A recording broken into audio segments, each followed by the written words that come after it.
Alors bien sûr, si vous préférez rester assis sur les bancs à l'ombre des arbres, dans son environnement naturel, le rapace devra faire face à différentes menaces, telles que la pollution, le braconnage, ou encore même plus généralement, la perte de son environnement naturel. Tout ceci fait que les rapaces sont en large déclin dans la nature. À tendre un bras comme ceci devant vous, dans quelques instants, vous pourrez servir de perchoir pour Olympe et Opaline, les deux faucons cresseraient la multitude de viande que l'on fait tourner afin de stimuler les attaques du faucon.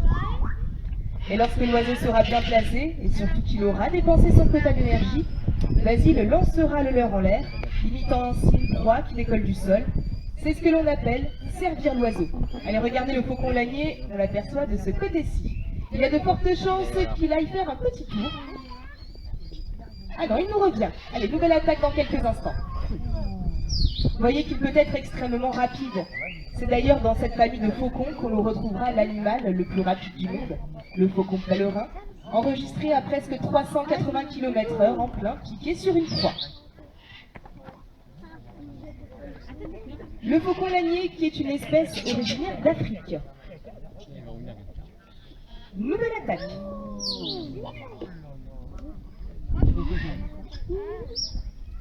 Le vol du faucon sera dégroupé en 3 phases.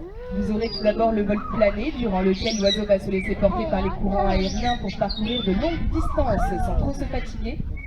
Suivi du vol battu, l'oiseau battra très rapidement des ailes pour gagner notamment en altitude.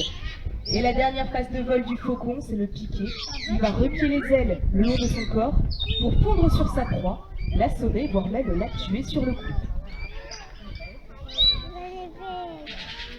Et notre faucon qui est bien motivé aujourd'hui. Et tant qu'il est motivé, on continue l'exercice.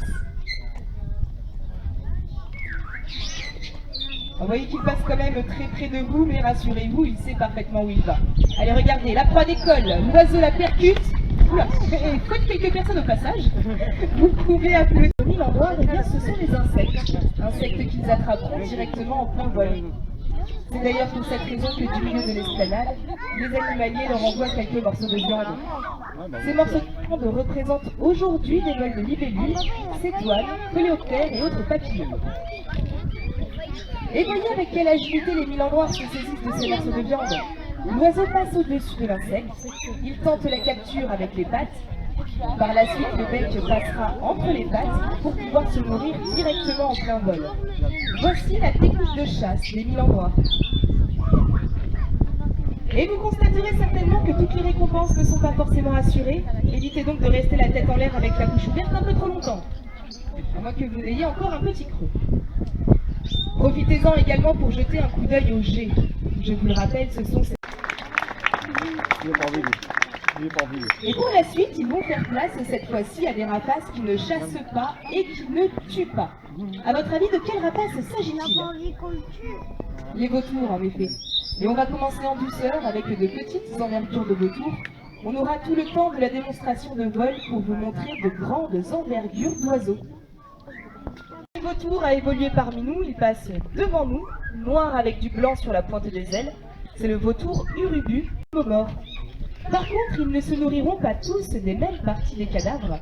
Pour cela, ils sont plutôt longs et fins. Ils sont également différences morphologiques d'ici quelques instants, lorsqu'ils feront place aux grands vautours entre les tourelles. Pour autant, il y aura quand même quelques espèces de vautours qui pourront faire des dérogations à leur régime alimentaire des charognards, notamment ces vautours néo-froumoines. On les a vus se rapprocher de plus en plus des habitations humaines.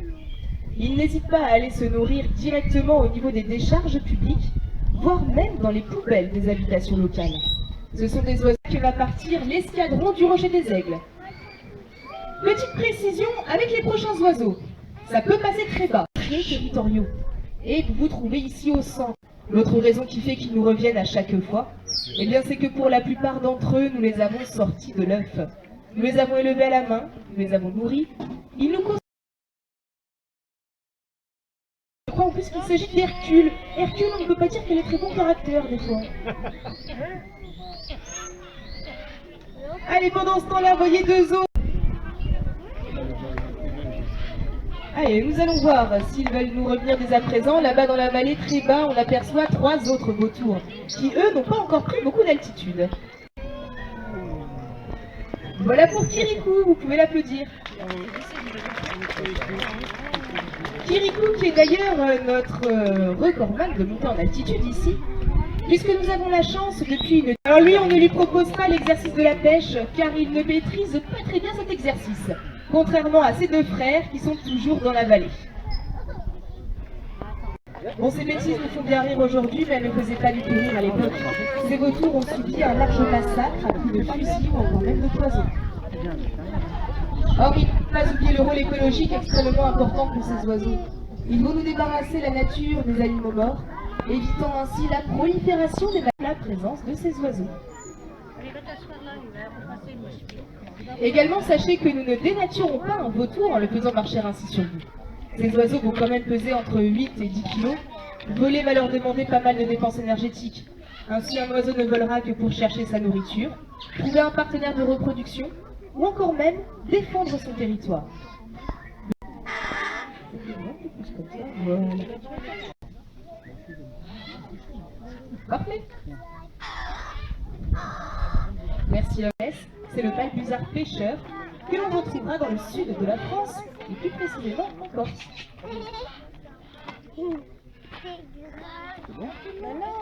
Alors, dire.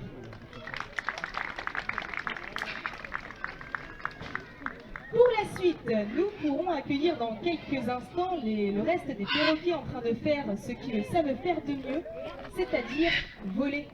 Nous avons malheureusement trop l'habitude de voir ces oiseaux enfermés dans le cage.